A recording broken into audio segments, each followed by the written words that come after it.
has issued a flash flood warning for southern Meriwether County in west central Georgia, southern Pike County in west central Georgia, northwestern Upson County in west central Georgia, until 2:30 p.m. Eastern Daylight Time.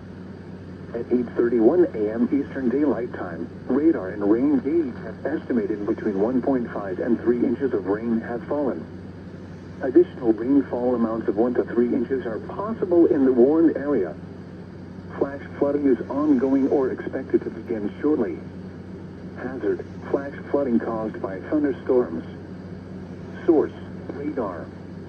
Impact: flash flooding of small creeks and streams, urban areas, highways, streets and underpasses, as well as other poor drainage and low-lying areas.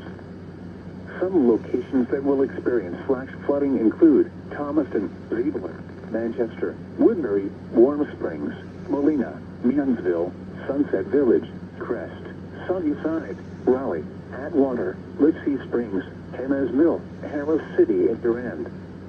Turn around. Do not drown when encountering flooded roads.